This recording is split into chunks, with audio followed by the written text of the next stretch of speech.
dando continuidade ao livro dos Espíritos. Estamos no capítulo 7, retorno à vida corporal. Vamos falar sobre faculdades morais e intelectuais. Na verdade, vamos falar sobre a bagagem que a gente traz, né? O espírito traz a sua viagem de retorno ao corpo, né? Uma bagagem. É justamente o que a gente vai falar hoje, sobre essas faculdades, né? O que ele tem e o que ele precisa aprender. Porque o objetivo da encarnação é aprender o progresso, mas ele já traz um progresso anterior. É justamente isso que a gente vai tratar hoje. Então, faculdade significa autoridade para decidir, poder de efetuar, de fazer. É o significado de faculdade. Então, a gente já começa questionando, né, a gente mesmo. Se a gente tem essa autoridade para decidir, a gente vai escolher melhor, com certeza. É o que a gente vai tratar hoje. Então, a gente vai pegar uma caronazinha na Gênesis, no capítulo 11, que ele fala sobre a encarnação dos espíritos, e ele começa falando justamente do tema anterior, né, que foi a união da alma com o corpo. E aí ele vai continuando. Eu peguei só um pedacinho referente ao tema de hoje. Então ele fala assim, antes dessa parte, ele começa comentando que no momento em que a criança respira, o espírito começa a recobrar as suas faculdades, que se desenvolve à proporção que se formam e se consolidam os órgãos, que devem servir às suas manifestações. Aqui ainda sobressai a sabedoria que preside todas as partes da obra da criação. Então, faculdades muito ativas usariam e destruiriam órgãos delicados apenas esboçados. Eis porque sua energia é proporcional à força de resistência desses órgãos. Então, tudo de acordo com Deus, com a inteligência, com a sua bondade, com a sua justiça, com a sua organização, vai ser de acordo com esse caminhar, porque o caminhar tem que ser devagar. E aí as faculdades vão brotando, vamos dizer assim, vão começando a aparecer de acordo com o desenvolvimento dos órgãos da criança. E aí ele continua, ao mesmo tempo que o espírito recobra a consciência de si mesmo, perde a lembrança do seu passado, sem perder as faculdades, as qualidades, as aptidões anteriormente adquiridas, que haviam ficado temporariamente em estado de latência, que voltando à atividade vão ajudá-lo a fazer mais e melhor do que antes. Então, achei esse trecho assim, importantíssimo para a gente começar a nossa reflexão de faculdade. Por quê?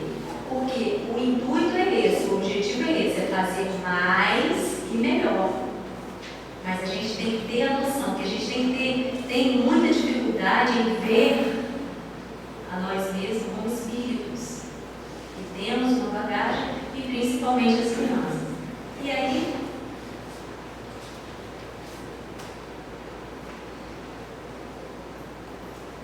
fala em criança, né? A gente tem que começar por elas, né? Então, o espírito encarna, quando encarna, vem com todas as suas tendências, como a gente falou anteriormente, boas ou más, conforme seu grau de adiantamento, e precisa ser bem direcionada para fazer melhores estudos. Então, evangelização dessas crianças. Quando começa? Na barriga, né? De preferência antes do planejamento, como vai ser, né? Que vem aquela ansiedade, tudo, como é que eu vou ser como pai, como é que eu vou ser como mãe, enfim, muito amor, desde essa preparação. Então, a gente vê muito atraso em relação a isso, justamente pelo foco que a gente dá e importância ao espírito. Porque a gente vai muito mais para a matéria do que para o espírito. E quando a gente foca mais o espírito, a gente começa o mais cedo possível essa educação. Porque é uma oportunidade da gente se educar também, né? Então, Pestalozzi fala, é bom e conveniente que as crianças aprendam alguma coisa, porém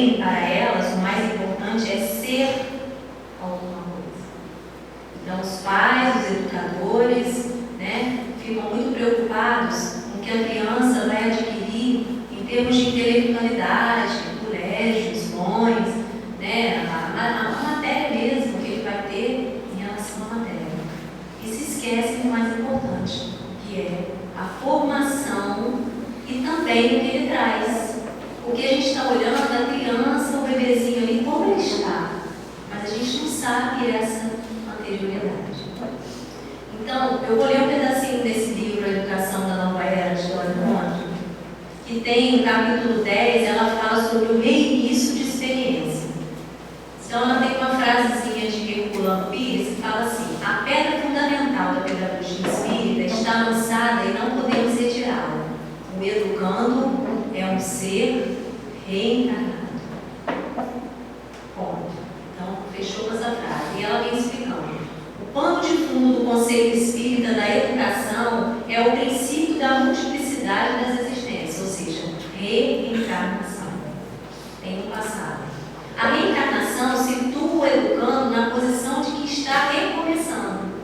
Quer dizer que, além das heranças biológicas, da espécie e da influência sociofamiliar, a criança carrega um passado de experiências e conhecimentos que se manifestam na vida atual, em forma de tendências e intuições inatas. É por isso que a educação espírita se orienta no sentido horizontal, de integrar o ser encarnado socioculturalmente, e no sentido vertical, de fazê-lo evoluir, tendo em vista o seu destino de espírito. Então, a importância desse conceito, que não é um conceito para se passar em branco, é um conceito para ser vivido por nós, pais, educadores, tios, avós, mãe, tudo. A criança está em nossas mãos, então, o que fazer? Olhar como espírito, é a primeira coisa. Primeira coisa que tem que passar na cabeça da gente: um espírito encarnado, né? Para a gente poder não errar tanto, porque a gente já erra um pouco mesmo, mas para não errar mais com o conhecimento que a gente tem. Então, vou correr um pouquinho. Então, a primeira pergunta, 361, ele vem falando sobre as qualidades do homem. Quer dizer, tanto inteligência como imoralidade advém do espírito que nele encarna, porque Kardec pergunta aos espíritos assim: qual a origem do homem de suas qualidades morais?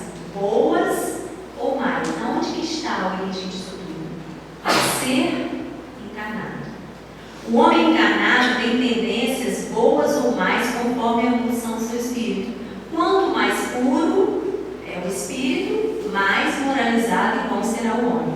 Lembrando que os habitantes do planeta têm grau de moralidade semelhantes ou estariam em planetas mais puros.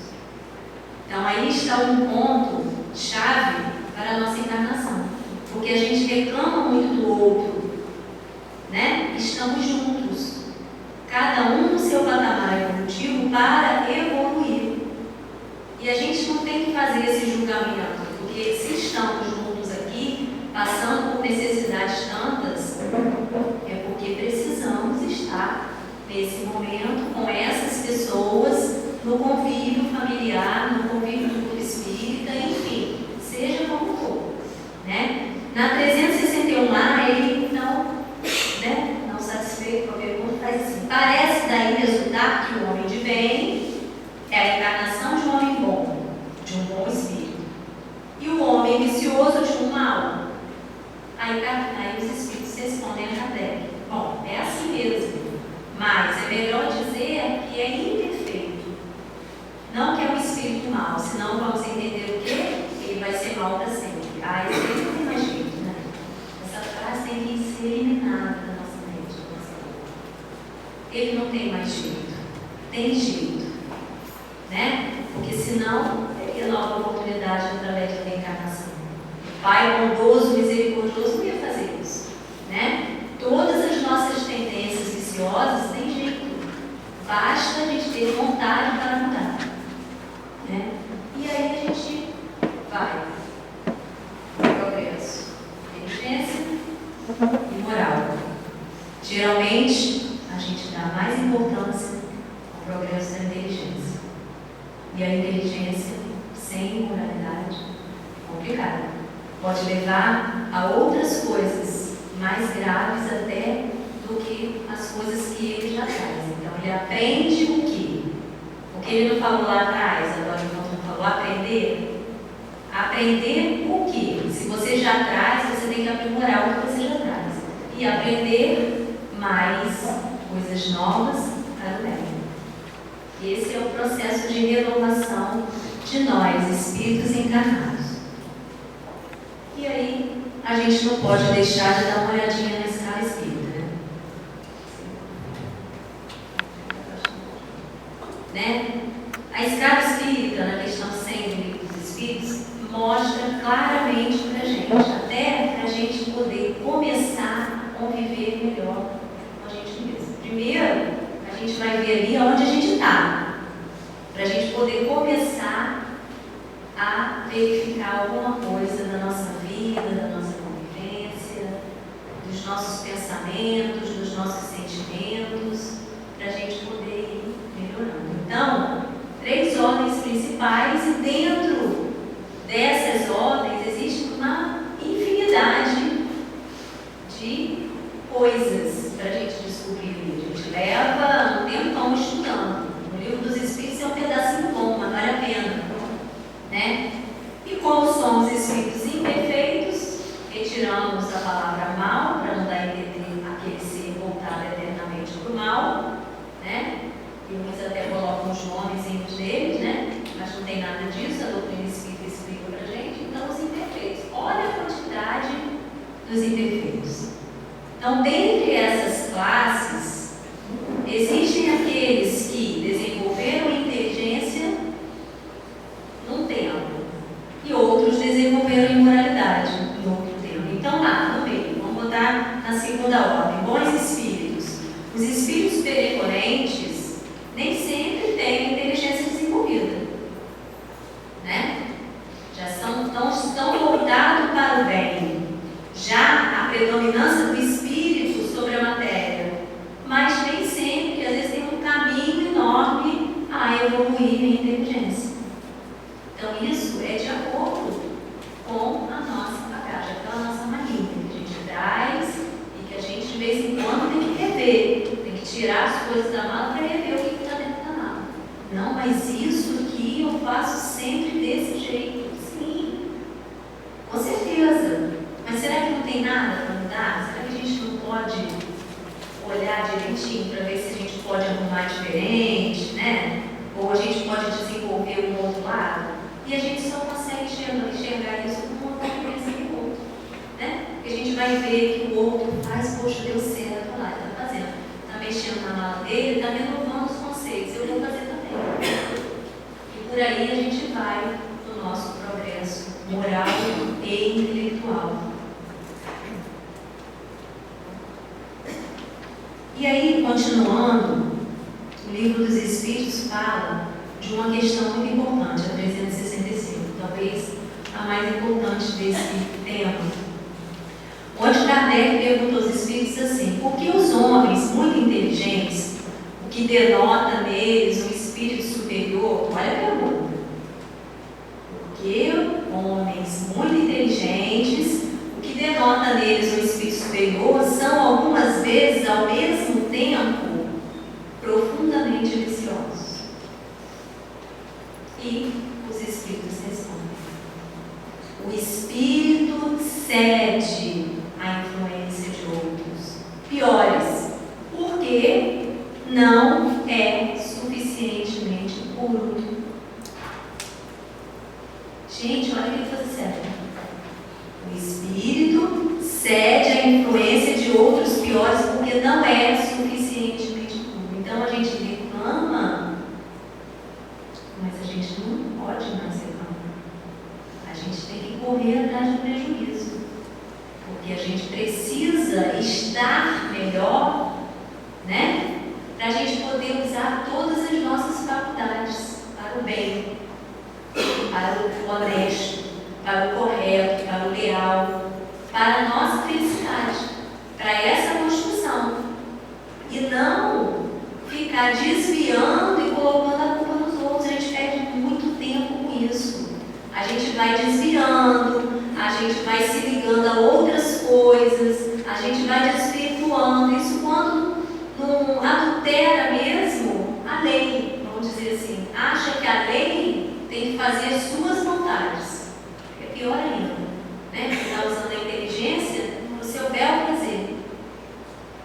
Olha só que coisa séria. Então, alguns homens muito inteligentes podem ser ao mesmo tempo viciosos, sim, pois a evolução moral e intelectual não necessariamente ocorre ao mesmo tempo. Durante um período de subsistência, ele se adianta em ciência, durante outro em moralidade. Então, cuidado com as mentes inteligentes. A gente fala assim, fulano é inteligente demais.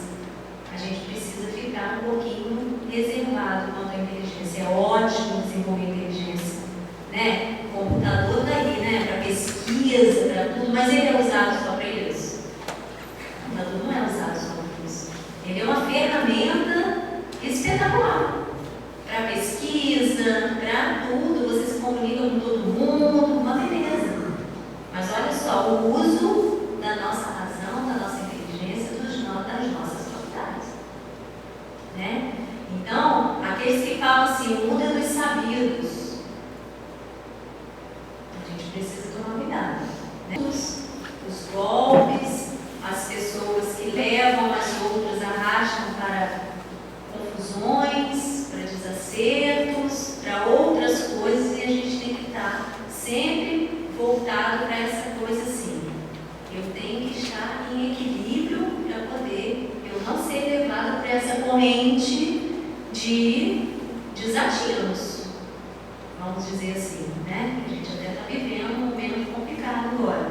Então, a nossa mente tem que estar equilibrada de acordo com aquilo que a gente já tem. Outra coisa, a gente quer o que a gente não tem, né? Se a gente já conquistou, ótimo. Vamos fazer bem feito aquilo que a gente conquistou. O que é nosso? A nossa conquista. Olha que coisa boa. Mas aquilo que eu não conquistei, eu posso desejar. Mas eu não tenho de conquista ainda, né? Então, assim, a paciência, são as qualidades de pintura, enfim, tantas coisas. Uns adquiriram, outros não. Vamos usar aquilo que a gente adquiriu para o bem, que aí sim a gente vai ser bem mais feliz. Vamos lá. Na 366, ele pergunta: como são diferentes as faculdades intelectuais e morais do homem? Isso corresponderia à quantidade de espíritos diferentes nele, encarnados, possuindo cada um uma aptidão especial?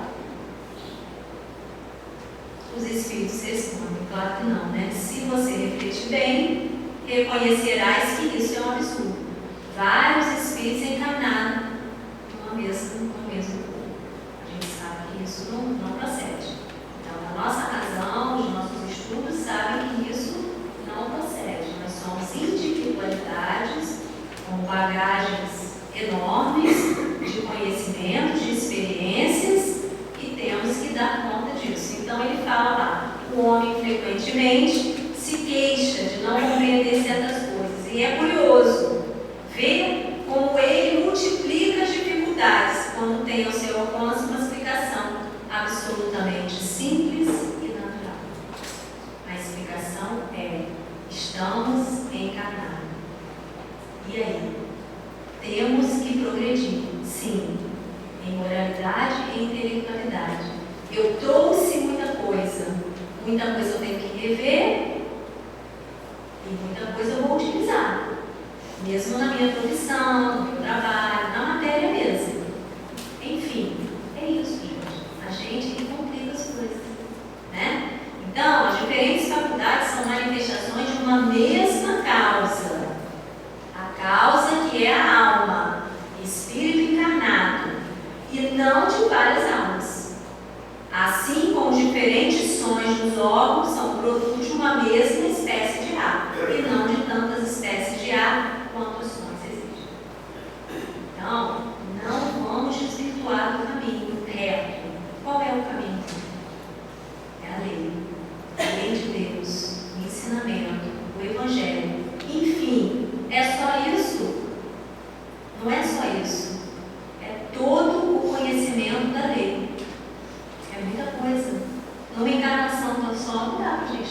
ter o conhecimento todo, vamos supor, dos ensinamentos de Kardec, dá? Talvez, se empenhar bem, dá, mas às vezes não dá, porque a gente tem os afazeres, enfim. Olha só quanta coisa a gente tem para aprender e a gente fica inventando hora, né? E aí, continuando o estudo, na 779, ele também fala uma coisa muito importante. O homem se desenvolve por si mesmo, naturalmente, mas nem todos progridem simultaneamente do mesmo modo. Dá-se, então, que os mais adiantados auxiliam o progresso dos outros por meio do contato social, que é a nossa grande chave, o nosso grande segredo, que a gente dispensa com maior facilidade, justamente por não reconhecer que nessa nossa bagagem que a gente traz tem um monte de vício. Reconhecer que eu ainda sou orgulhoso, aí o outro orgulhoso vai dar certo quando? Um dia, mas a gente ainda vai, né, ficar se picando por aí, entendeu? Mas a partir do momento que eu reconhecer isso, já é o primeiro passo para eu poder no próximo já fazer a minha mudança. O problema é que a gente tem dificuldade de reconhecer, e aí esse contato social fica complicado, né? Na 780A ele fala como o avanço intelectual pode gerar um progresso moral ao fazer compreender o bem e o mal. Faltou interrogaçãozinha ali. Ao fazer compreender o bem e o mal, o homem então pode escolher. Lembra do significado da palavra faculdade, né? Eu posso escolher. O desenvolvimento do livre-arbítrio segue da inteligência e aumenta a responsabilidade dos seus atos. E é justamente aí que a gente para. Ah, não. Vamos deixar para depois. É justamente na responsabilidade dos nossos atos. Porque uma vez escolhido, eu tenho que dar conta daquilo. Então é assim. A inteligência desenvolvida. Utilizamos melhor o nosso livre-arbítrio. Utilizando melhor o livre-arbítrio, nós fazemos melhores escolhas. Fazendo melhores escolhas, nós vamos desenvolver moralmente.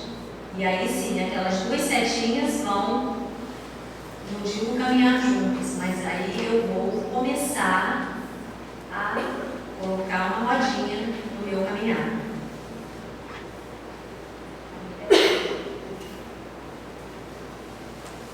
Então, eu preciso ter mais cuidado na fala, no meu pensamento, no que eu estou falando, na minha forma de agir, no que eu estou fazendo, né, no que eu estou julgando, para a gente poder esse caminhar ser mais rápido um pouquinho, o tempo útil, né?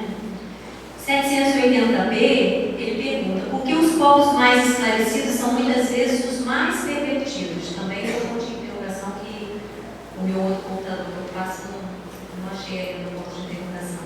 Aí fica assim, um defeito assim, mas dá tudo certo. O progresso completo é a meta, mas os povos, como os indivíduos, o alcançam apenas passo a passo. Enquanto o sentido moral não estiver plenamente desenvolvido, eles se servem de sua inteligência para fazer o mal. O moral e a inteligência são duas forças que se equilibram apenas com o tempo. Então, gente, olha só, a gente vê pessoas com uma capacidade enorme, tendo reações de 1 minuto, que parece que anula tudo, toda aquele estudo, aquela bagagem enorme da pessoa. Acabou. Na verdade, não acabou, né? Porque ele tem jeito, vamos dizer assim, nós temos jeito. Então, a gente precisa começar alavancar o progresso nosso, em benefício de tudo da nossa vida. Porque se a gente pensar, não, sei que, começar a arrumar desculpa, a gente nunca vai começar. E quando a gente começar, a gente vai perceber que é bom.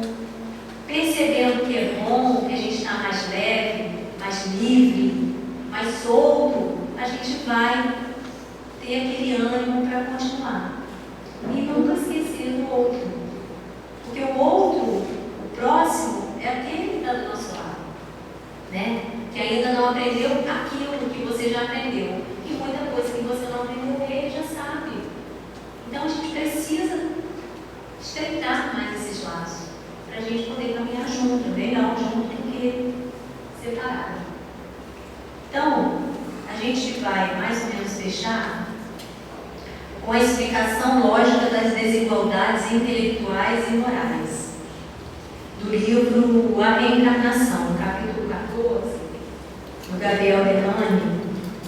Ele vem fazendo uma explicação, fechando essas diferenças das faculdades morais e intelectuais. Por que tanta diferença entre as pessoas? Por que as pessoas são tão diferentes umas das outras?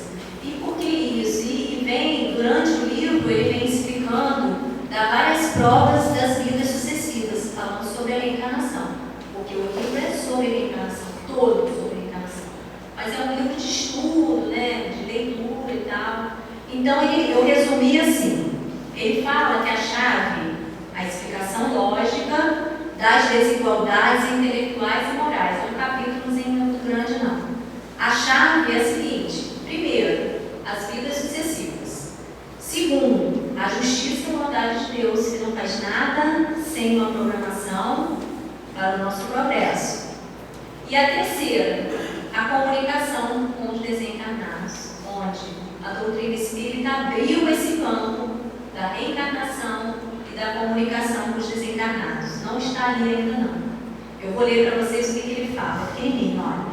O estudo das comunicações espíritas provou-nos de maneira irrefutável que a situação da alma depois da morte é regida por uma lei de justiça infalível, segundo o qual os seres se encontram em condições de existência que são rigorosamente determinadas por seu grau evolutivo e pelos esforços que faz para melhorar. Gente, fechou. Está tudo aqui. Por quê? No céu e inferno a gente pode ver as várias mensagens dos Espíritos dizendo o que eles passaram e o que eles fizeram, voltando à responsabilidade dos nossos atos. Então, com essa comunicação, você vê aquilo mais real, né? E você começa a ver a situação da alma e começa o quê? A se ver. Porque muitas daquelas situações nós também passamos. São os nossos conflitos, as nossas angústias, né? As nossas verdades, que nem sempre são verdades. Então, tudo isso embotado na nossa bagagem religiosa, né? Então, ele fala lá: se as almas devem passar por todas as situações sociais e por todas as condições físicas para desenvolver-se moral e intelectualmente, as desigualdades de toda a natureza que se verificam entre os seres compensam-se na série das vidas sucessivas. Cada qual a seu tempo ocupará todos os degraus da escala social, o que cria uma perfeita igualdade nas condições do desenvolvimento dos seres. Em virtude da lei da justiça, todos se encontram na condição social que melhor convém ao seu progresso individual, porque todo renascimento é condicionado pelas consequências das vidas anteriores. Então, se abre um leque: vida anterior, bagagem que eu trago, faculdades morais e intelectuais, tudo que eu tenho pela frente, consequência dos meus atos. Pronto, está tudo pronto, a minha ideia. Falta colocar em prática. E é esse o convite de hoje, né? Nas nossas convivências, nos nossos sentimentos, principalmente, entender essa escala espírita, gente. Entender que somos ainda muito imperfeitos e temos coisas a vencer, como o outro também tem. E aí, eu coloquei a figura de Jesus, porque às vezes a gente se coloca muito como sabedor das coisas, né? Como adulto, eu sei tudo, eu sei escolher, né? Eu utilizo meu livre-arbítrio direito. Vamos nos colocar mais como criança no colo de Jesus, né? Porque Ele vai direcionar a nossa vida. Ele sabe tudo. A gente tenta camuflar, mas Ele sabe de tudo. E coloquei a figura do girassol, que é a direção segura. Ele vai direitinho em direção à luz, para a gente poder seguir adiante com coragem, com determinação, com fé e sem desanimar, porque os obstáculos virão. E a gente precisa, nesse retorno à carne, dar conta da nossa encarnação. A gente precisa chegar lá e dizer: olha, não sei se eu fiz tudo certo, mas eu fiz. A gente não pode dizer que não fez. Olha só, que responsabilidade é nossa. Eu até comentei isso com a pessoa hoje, né? Eu quero chegar lá e dizer assim: eu fiz, de repente fiz até errado, mas a gente fez. Então, muita coisa a gente não faz por orgulho, porque os outros vão falar isso, porque os outros vão falar aquilo. Não deixe de fazer o que você está fazendo para você mesmo, a sua construção atual e a sua construção futura. Porque lá na frente você vai ver: gente, olha só, fiz isso tudo, podia ter andado bem mais rápido, mas você já fez um progresso anterior. E isso vai te ajudar no progresso futuro. Que Jesus possa nos abençoar.